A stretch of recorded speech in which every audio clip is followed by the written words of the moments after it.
ఏరా ఏం మాట్లాడుకోరా? 4-5 బిల్డప్లు పడిని. ఓ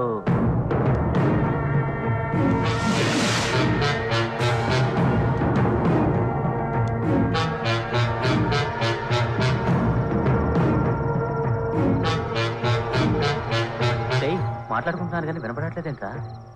నువ్వు తెలుగు సినిమాలు చూడవా? 6 బిల్డప్. లోకే అన్న, ఎవరిని కిడ్నాప్ చేయాలో చెప్పు. ఎవరిని కిడ్నాప్ చెయ్యాలో, ఎప్పుడు కిడ్నాప్ చెయ్యాలో నా మనిషి చెప్తాడు. అలాగే అన్న. ఓ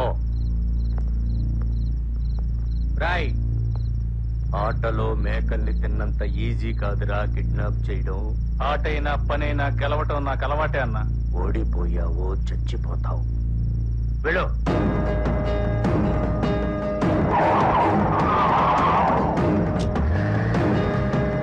ప్రపంచంలో 50% పైగా మనుషులు ఏ రోగం లేకపోయినా తీసుకునే ఏకైక మందిది. కొందరు ఇష్టపడి తాగితే కొందరు కష్టపడి తాగుతారు. ఇతను మాత్రం ఇష్టం లేకపోయినా కష్టపడి తాగుతాడు. ఇతని పేరు యష్ చోప్రా. బాలీవుడ్ డైరెక్టర్ యష్ చోప్రా అంతటి క్రియేటివ్ జీనియస్ లా ఫీల్ అయి ఒక యాడ్ ఏజెన్సీ పెట్టాడు. దాని పేరే చోప్రా యాడ్ ఏజెన్సీ.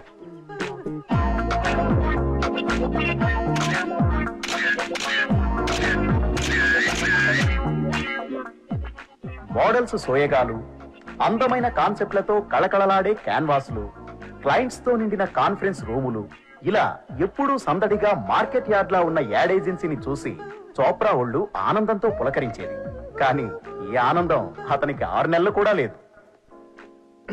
ఏదో ఒకటి చూసుకోవాలి సార్. ఏంటి సార్ మీ నస? వచ్చారు, చూసాం, వెళ్ళి మీ ఛాంబర్ లో కూర్చోవచ్చు కదా. మీరేం చేస్తున్నారో చూడడానికి వచ్చాను. మాట్లాడుకుంటున్నాం. మాట్లాడుకోవడానికి ఇది మార్కెట్ యార్డ్ కాదు, యాడ్ కంపెనీ. చెప్పండి అయితే ఏం చేయాలి? పని చేయాలి నాన్న. జీతాలు ఇవ్వాలి. డబ్బులు ఉంటే ఇవ్వా? పనుంటే మెచ్చేమా? ఒక్కడికి మర్యాద లేకుండా పోయింది. పోజులకే తక్కువ లేదు. సర్లే నేనే చెప్తా. గుడ్ మార్నింగ్ రా. Good morning sir. Good morning sir. Good morning. నాకు గుడ్ మార్నింగ్ చెప్తున్నావు అంటే నువ్వు ఎవడో కొత్తడు అయి ఉంటావు. నేను కొత్త సార్, పాత బాకీలు వసూలు చేసుకునేవాడిని. మీరు లోన్ తీసుకున్న బ్యాంక్ లో రికవరీ ఏజెంట్ గా పనిచేస్తాను. ఇప్పుడు డబ్బులు లేవు. తీసుకున్న తర్వాత లేవంటే కుదరదు సార్. వచ్చేకి ఇస్తాను లేవయ్యా. ఇస్తే తీసుకుని వెళ్తాను సార్. వచ్చేకి ఫోన్ చేసి చెప్తాలే. ఇచ్చే వరకు వెయిట్ చేస్తాను సార్. నేల మీద నీళ్లు, జేబులో డబ్బులు ఎప్పుడు పడతాయి తెలీదయ్యా. సార్ మీ డబ్బులు బ్యాంక్ లో పడితేనే నా జేబులో జీతం పడుతుంది సార్. యాష్ బావా, యాష్ బావా, యాష్ బావా. యష్.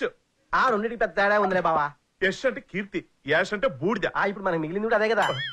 అసలు నువ్వు లోపలికి ఎందుకు వచ్చారా? నేను చాలా ఇంపార్టెంట్ మీటింగ్ లో ఉన్నా. ఏంటి తొక్కలో మీటింగ్? ఆ డబ్బులు పెడతాను, నువ్వు లేవంటావు అంతే కదా. భలే కరెక్ట్గా చెప్పారు సార్. అయినా నేను వదలనుకోండి. గట్టిగా పట్టుకో. రేయ్, నువ్వు అసలు ఎందుకు వచ్చారా లోపలికి? జోబులో చిల్లర ఎంత ఉంది? మన దగ్గర చిల్లర లేదు, అన్ని నోట్లో నాకు ఇచ్చేయండి, లోన్ కట్టేసుకుంటా. నువ్వు ఉండవే బాబు, ఊకే లోన్ కట్టేసుకుంటా అని. బావా ఒక 100 ఉంటాయి బావా. ఎందుకు అంత అర్జెంట్ గా 100? హాఫ్ టీ అడుగుతున్నారు. నేను కూడా తాగలేదండి. నీకు కూడా ఇస్తాడులేవయ్యా. ఇది ఎప్పుడు ఇస్తారు సార్? నువ్వేంట్రా మాట్లాడుతున్నావు? డబ్బులు నీ జేబులో డబ్బులు ఎంత ఉన్నాయి బామ్మది? 50 ఉంది, అక్క ఖర్చులు కానీ ఇచ్చింది. ఇంకే ఆ డబ్బులు పెట్టి టీ తీసుకొచ్చి స్టాఫ్ మొత్తానికి ఇచ్చే. మరి నాకు నువ్వు కూడా తాగలేరా? టీ కాదు డబ్బులు. సాయంత్రం ఇస్తాలే. ఇప్పుడు లేదు, సాయంత్రం ఎక్కడి నుంచి వస్తాయి? 30 ఏళ్ల క్రితం నువ్వు ఉన్నావా? లేను. తర్వాత పుట్టావు కదా? పుట్టాను. ఇది అంతే. అర్థం కాలేదు బావా. అర్థమైతే నువ్వు అలా నిల్చొని నేను అలా కూర్చొని ఎందుకుంటావురా? ఇది కూడా అర్థం కాలేదు బావా. వెళ్ళి టీ తీసుకురా, అన్ని నీకే అర్థం అవుతాయి. వెళ్ళు వెళ్ళు. ఏం కంపెనీ ఏంటో, నేను అక్క దగ్గర అక్కడ రావటం, నేను నా దగ్గరికి ఇక్కోవటం.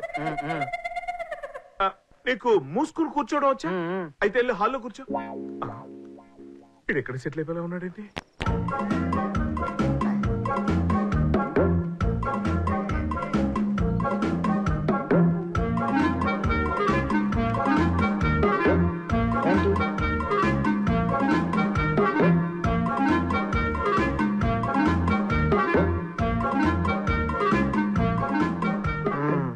One way. I go that way.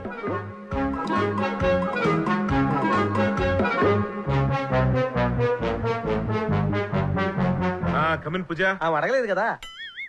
కూర్చో. మీ బోడి చైర్ నాకు అక్కర్లేదు. కుర్చీ ఉంది కాబట్టి కూర్చోమన్నావు, డబ్బులు లేవు కాబట్టి ఇవ్వలేవు. ఏంటి సార్ ఇది? అంటే ఇది కవర్ అని కూడా మా బావ చెప్పలేడు ఉద్దేశం. ఎలా కనిపిస్తున్నావు బావ ఇలాగ నువ్వు? నేను పైన ఉన్న కవర్ గురించి అడగట్లేదు, లోపల ఉన్న మ్యాటర్ గురించి అడుగుతున్నాను. అది రాసిన వాళ్ళకి తెలుస్తుంది. రాసింది మీరే బావా. ఇంట్లో అక్క నుంచుకొని ఇక్కడ చిట్టి చెల్లెలకి లవ్ లెటర్ రాస్తావా? అబ్బా, ఇది లవ్ లెటర్ కాదు, అపాయింట్మెంట్ ఆర్డర్. Wow, congratulations. ఏ కంపెనీలో జాయిన్ అవుతున్నావు?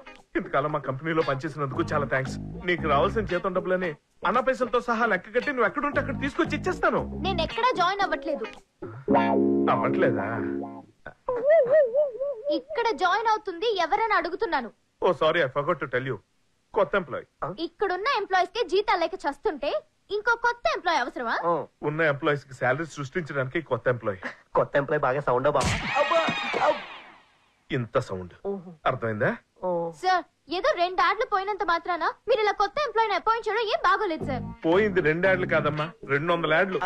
కరెక్ట్. అందులో 198 ఏళ్ళు మీ క్రియేటివిటీ వల్ల పోయి. బయటికి. ఉన్న నిజం చెప్తే అతను ఎందుకు సర్దుడతారు?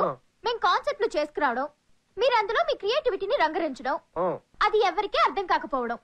అర్థం కాకపోతే అది నా ప్రాబ్లం కాదు. ఇక్కడ కూడా ప్రాబ్లం మాది కాదు సార్. ఇప్పుడు నన్నేం చేయమంటావు? రన్నింగ్ బస్ ఎక్కడం కంటే నడిచి వెళ్ళడం బెటర్. మిమ్మల్ని నమ్ముకునే ఉన్నదంతా అమ్ముకున్నాను. ఇప్పుడు అమ్ముకోవడానికి నా దగ్గర ఈ తెంగర బామ్మ తప్ప ఇంకెవరూ లేదు. అన్నెవరు బావ కొంటారు? అందుకే కదా నేను నమ్మకానికి పట్ల.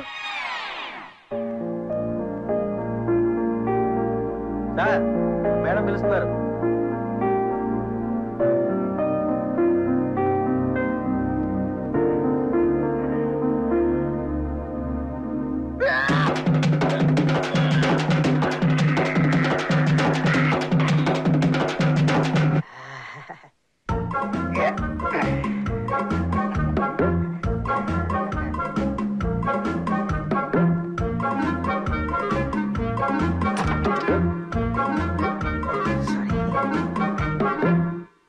May I come in?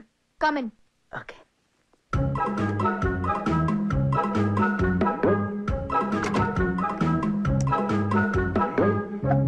Oh, sorry. Hello. Sorry.